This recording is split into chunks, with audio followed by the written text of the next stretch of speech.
The Mayans were very good astronomers. They knew how the planets moved, they knew about the seasons, and they made very good calendars.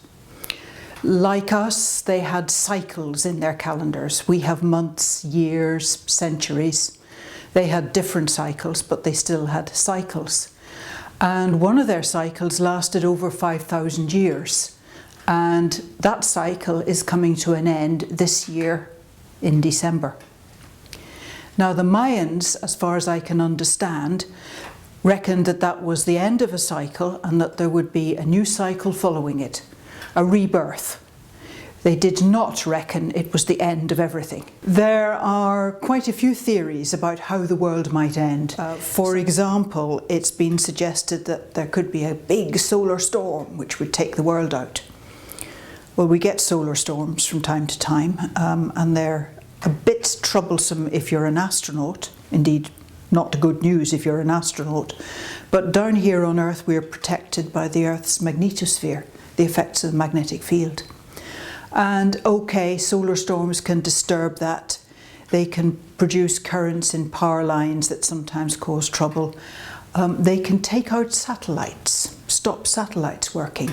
So they could affect our GPS and any telephone calls that go by satellite, for example. But they're not going to end the world. Every so often asteroids do hit the Earth. We know, we can see some of the craters. There's Meteor Crater, or Barringer Crater as it's properly called, in Arizona. And there's traces of a very big crater, partly on the Mexican Yucatan Peninsula and partly under the sea. That big crater was the result of an impact about 65 million years ago, and it's thought that's what caused the extinction of the dinosaurs and many other things. So a big thing like that could cause us some problems. Broadly speaking, what happens is when something big like that impacts, it not only makes a crater, it kicks up a whole lot of dust into the atmosphere. And the atmosphere cuts out the sunlight, and that stops crops growing and foods fail and there's starvation and so on. So that is something we need to look out for, and we are looking out for.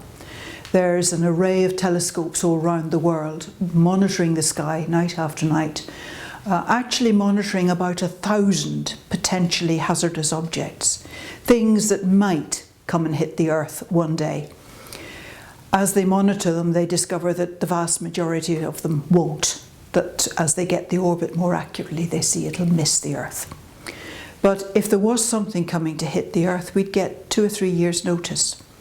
And even with today's technology, we could divert it so that it didn't impact the Earth.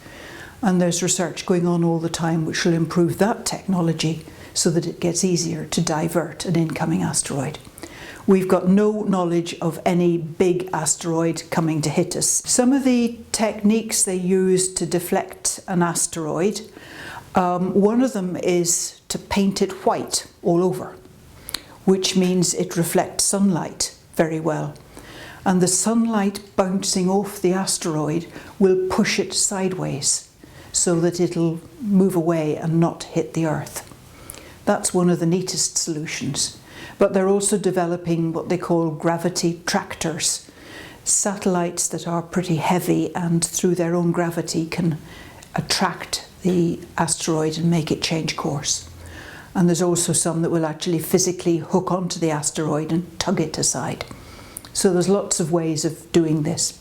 The magnetic field of the Earth, the thing that makes your compass point due north, that flips over every so often. And I'm using flip as a geologist would use flip. The flip actually takes 5,000 years. We think what happens when a flip is coming up, in a few thousand years, is that the Earth's magnetic field starts to shrink. Doesn't disappear completely, but it shrinks. It then turns over, north becomes south and south becomes north, and grows again.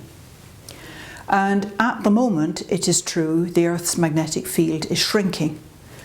But we've only been measuring the Earth's magnetic field for about 200 years, and we don't really have a very good database. It may meander around a bit anyway. Or it might be the beginning of a flip. But remembering it takes 5,000 years, it's